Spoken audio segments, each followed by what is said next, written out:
Hi, I'm John Willis. Currently Senior Director of Global Transformation Office at Red Hat. This presentation is called Security Differently. So, for those who don't know me, and I've done a lot of things. I think now 40 years, 40 plus years in this industry. So I'm pretty old as dirt. Um, Most probably notable is my co-authorship of the DevOps Handbook. Also, a project I did with Gene called Beyond the Phoenix Project. A lot of the things I'm going to talk about in this presentation come from this forum paper, DevOps Automated Governance Reference. And then there's some other papers.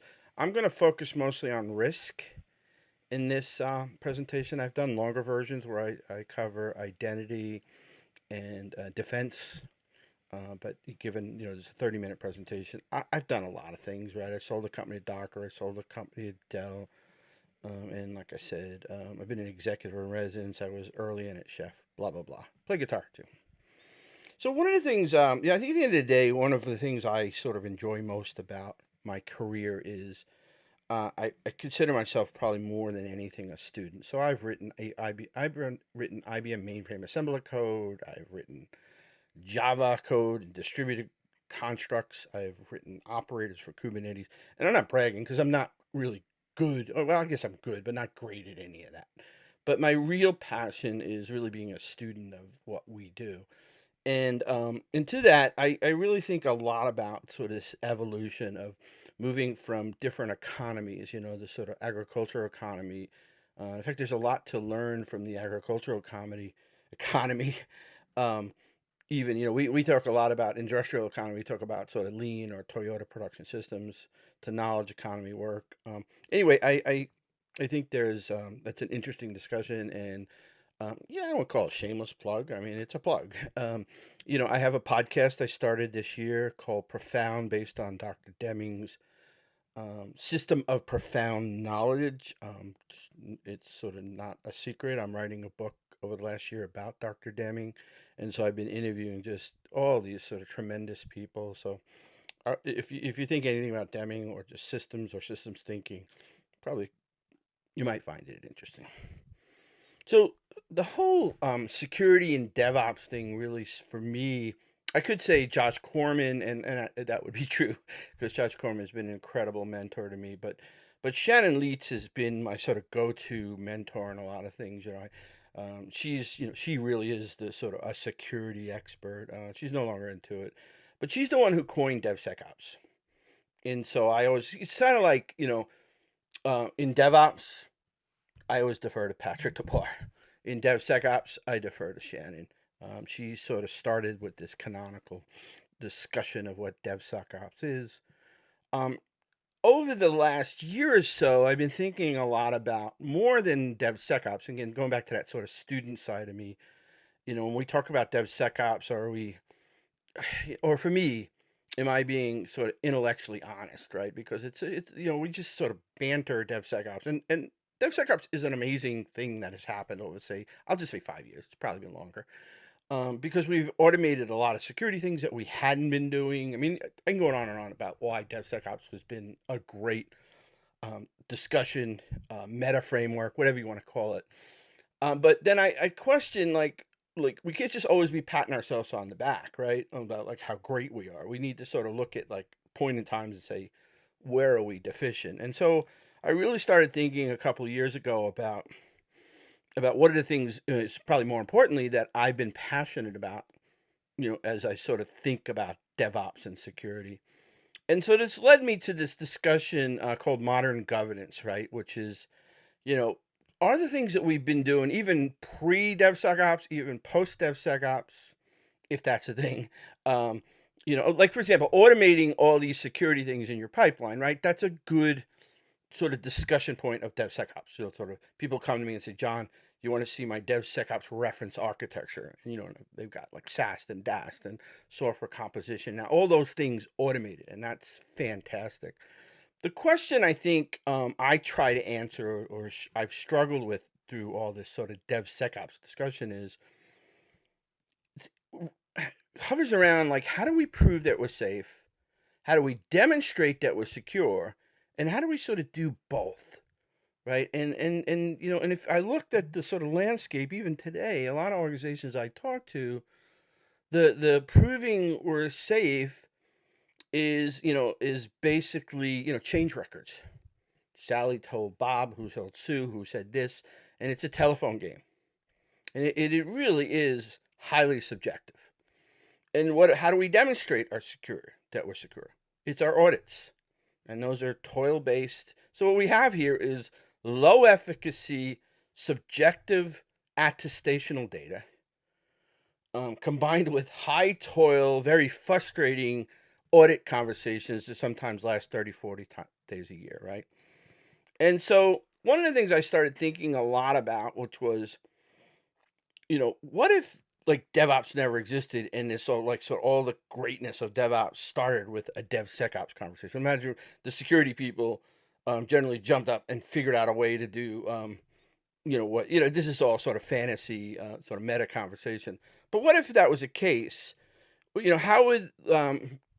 so I have this sort of square peg round hole thing on the left, right? Which is like we've done great things, but because we were sort of building an abstraction on top of an abstraction, meaning DevSecOps was sort of built on a DevOps mindset, did we basically miss, or were there some gaps in the way we were thinking?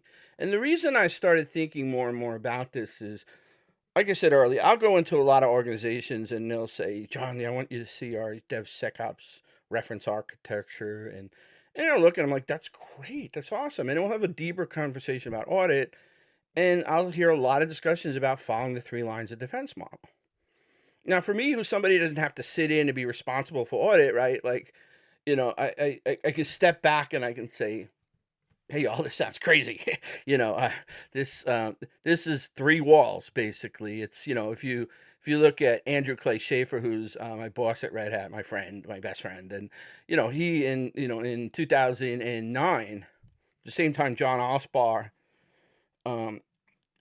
was giving his presentation on the 10 deploys a day in Flickr, which basically was a landmark presentation. That same day, Andrew gave a presentation called Agile Infrastructure, and he had this picture in there which described what he described as the wall of confusion. What we all know has sort of been a primary meme of what DevOps is about, is breaking down that wall of confusion, right? And when I look at the 3 lines of defense, I just see that same Annie pattern from organizations that purposely try to create silos between the first line, second line, third line. In fact, a lot of organizations use the second line as a buffer, sort of a conversational buffer, right? Like, how well does that work out?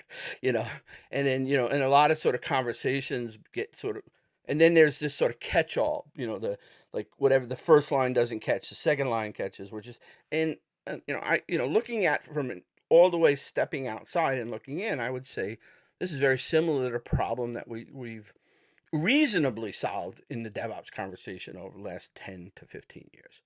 Right? So that was my starting point for, security different, or something that we might call modern governance. Originally, I was calling automated governance, and Shannon actually sort of told me, don't do it that way. Make it something so it makes people think it is really something different and force people to think differently. And so this idea that we're going to move more from an implicit security model to an explicit proof-based. And I said this earlier about subjectivity versus objectivity. So what is modern governance?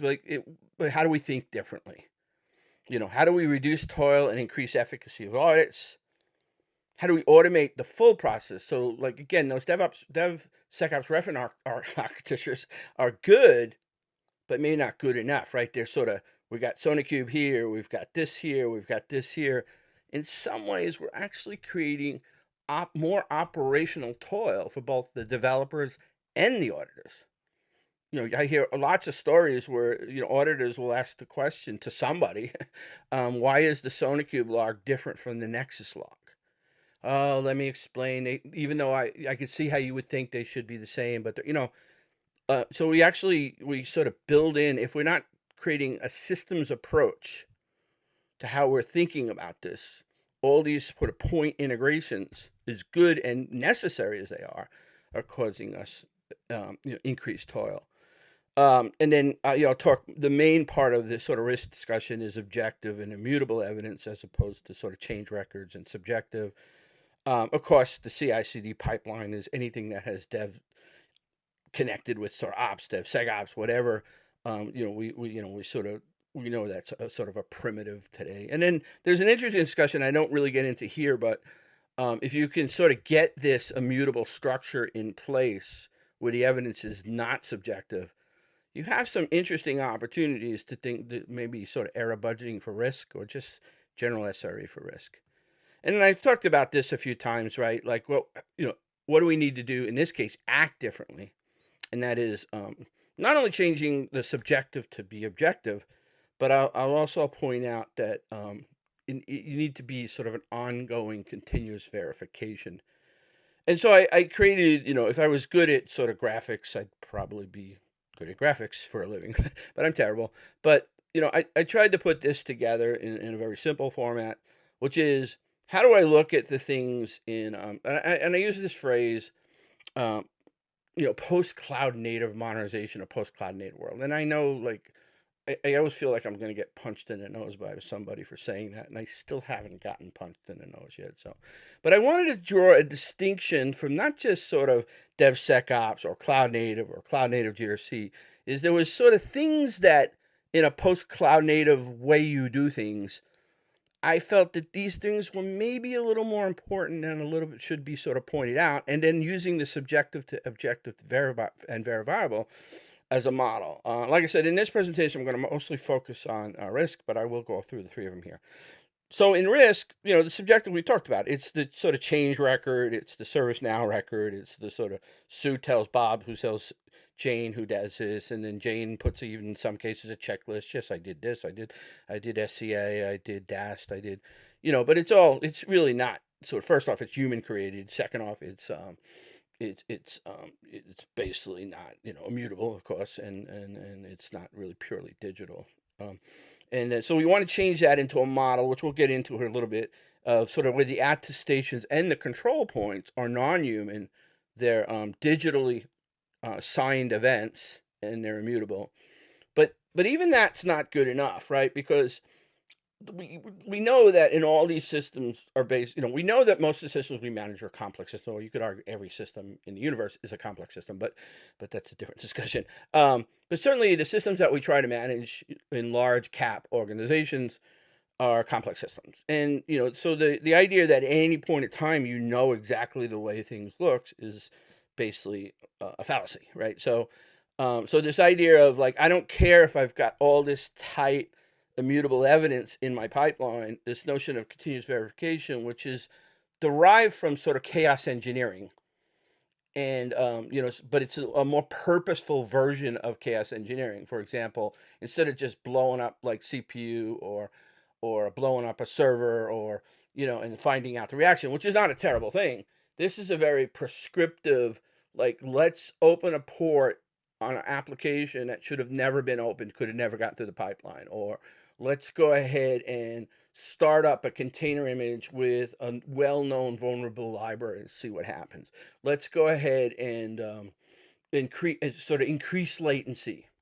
Maybe a Kafka cluster will sort of just continually increase the latency and then see what happens, right? And then you can think of the same thing for defense and trust, but again, a lot of what I see now is in defense is moving from just sort of remediation systems, which again, necessary, to intelligent data lakes, and then something Shannon works on, which is like tremendous. I do a whole presentation on adversary analysis, and the same thing with trust. Table stakes today is zero trust architectures, but we need a better model when we have clusters and ephemerality in the way we do sort of just containers or functions. We need what I call sort of an east-west versus a north-south. And again, I've got longer versions of this out there. So let's focus in on risk differently. And so the main goal here is to reduce audit toil, like I talked earlier, and increase audit efficacy, right? So, and how do we do that? One of the ways, or two ways for sure, is to sort of drive towards, so the way we do that is through automated, and objective and immutable evidence, right? And then we apply this verification because we know everything in complex system has some form of drift. We've worked on, part of Gene Kim's organization, the IT Revolution, which is the publisher for, the Phoenix Project, the Beyond the Phoenix Project, the Handbook, Accelerate, all the great books. We also publish, we do these working groups, we call them forum papers. Every year we produce about 7 or 8 of them. There's usually about 40 or 50 people involved. So back in 2015, there was a great publication called An Unlikely Union, DevOps and Audit. These are all Creative Commons. And then 2018, another one, which was like brilliant, which Dear Auditor, which is an apology letter to auditors, but more specifically, it was a discussion about the control regs that we try to do better as an industry. And in 2019, I worked with a team of creating this idea, this immutable, non-human attestational data in a pipeline. So that's called DevOps Automated Governance. And a lot of that came from discussions I had with one of the authors of that DevOps Automated Governance book is Topal Pal. While he was at Capital One, he basically did tremendous a lot of sort of knowledge sharing with the industry, and they wrote a 2017 paper about how they design pipelines, and they talked about these gates. So we had talked about, if you had these gates, could we actually turn those gates into attestational data? And at first we sort of toyed around with the conversation about maybe blockchain, and then that we realized that's probably too heavy of a hammer. So I always like to say, when you think about this model I'm talking about, think blockchain, do not use blockchain. So unless you find a good way to do it. Yeah, a little bit more about this, the Capital One, focusing on the DevOps pipeline. Like I said, it was created in 2017, and it was really, it was sort of the starting point for a lot of conversations Topa and I had, and then some of the other people, John Rezatowski, today he's over at PNC, and Courtney Kissler, and then a few other people that I'm not coming to the top of my head right now, but the Dwayne Holmes, who was at Marriott at the time, and who else, since I've gone, everybody else, let's make sure I got, I think that was the core group. There were definitely other authors, but one of the things that sort of started 2 years early in this conversation was this idea of this how Capital One did their pipelines. Now, a lot of people were doing this very similar thing. They just came out and gave a really good sort of overview of they called them the gates, and they were like these 16 gates. And like, in other words, in order for you to be able to get an authority to deliver software, right? Everybody's trying to get out of the cab, if you will. In order to get sort of an authority to bypass for not all applications, but certain applications or services, you had to show evidence that you could make available this kind of information that could be gated, like source code versioning, optimum branching strategy, static code analysis, maybe a percentile of code coverage, all these things, vulnerability scan, artifact version control, auto provisioning, all these things.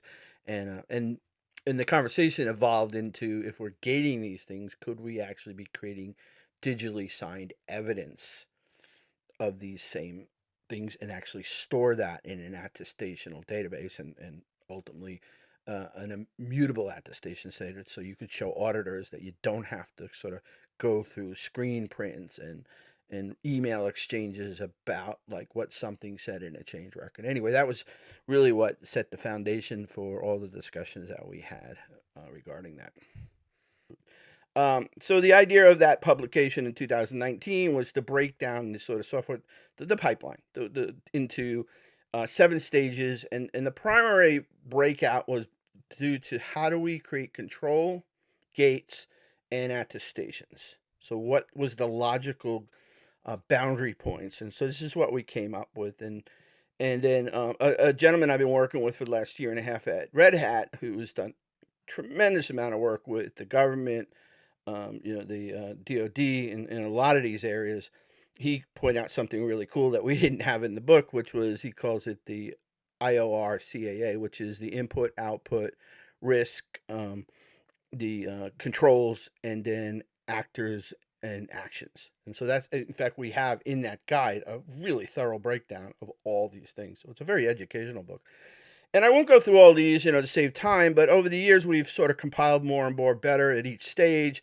So you could look at things like putting an attestation and certainly a control gate on like change size or unit test execution, unit test coverage, or even cyclomatic complexity, right? So these are things you might not even get started with. Was there was there a peer review on a pull request? Are you using a mandated or optional branching strategy? And you could look at the sort of build stage, build version, configuration, linting, to a certain sense, SAST scanning, and then you get into sort of package where it gets a little more complex, like artifact versioning. Is the metadata? Are we making sure that the packages are coming from secure, certified um, services or servers? Code signing, of course. Container scanning, and then again on pod, look some other things there. Also, after that first paper, what we realized was there was a great opportunity to create a human readable machine interpretable interface. So a couple of the organizations, after we wrote that first paper, started doing some prototyping with a DSL form of either originally called policy code, but risk code I think is more appropriate, where you can put those sort of things that we saw in the previous side into YAML sort of definitions. So again, now you're moving towards the digitally signed evidence of these things, and they are determining the gating of the process. GitOps certainly has a lot to do with it. That's a long discussion. And then earlier this year, we sat down to try to do a version 2.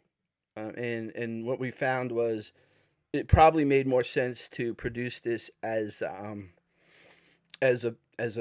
sort of short story. So and actually the story was so good, it's going to be held back and not be published as a foreign paper, and it's actually going to come out as a novel next year. So it's sort of like a Phoenix project for a bank that fails on audit. It's fun stuff. So stay tuned.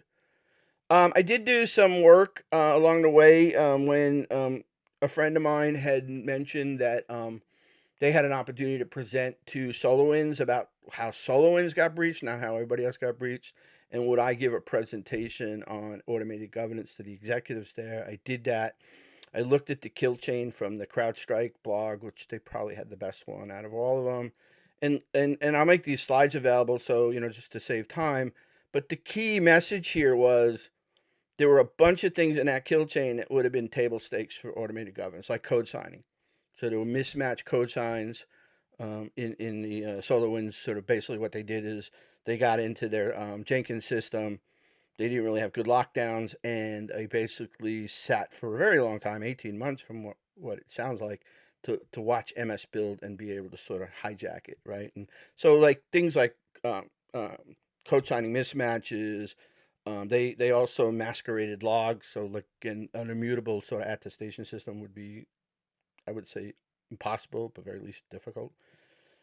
And so at the end, some of the things that I think are interesting here, again, this is sort of my one and only sort of Red Hat slide. There's certainly lots of other solutions, but we've got, because the other thing about Red Hat, like I don't feel guilty of talking about a vendor's product that I work for. They pay me, and I think the product is good. But I mean, we add one more sort of ingredient here: is everything we do here is open source, right? So Plygos is an interesting. I'll show you that. SigStar is really, really cool. Really building on SigStar. And then there's some, sort of commercialized versions of Kubernetes, our compliance operator. And then last but not least, I am an advisor in all transparency of Verica. And so there's some friends of DevOps that are the founders of that. In fact, the principals, and they are really exploring this continuous verification.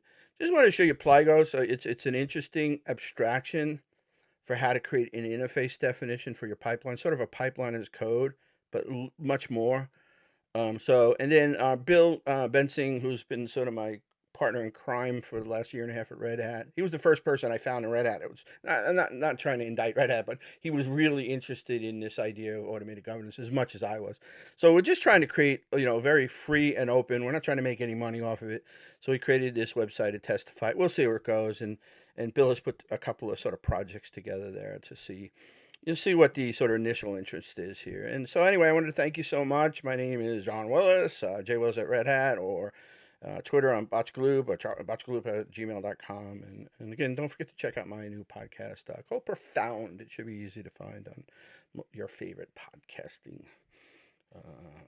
delivery system. Thank you very much.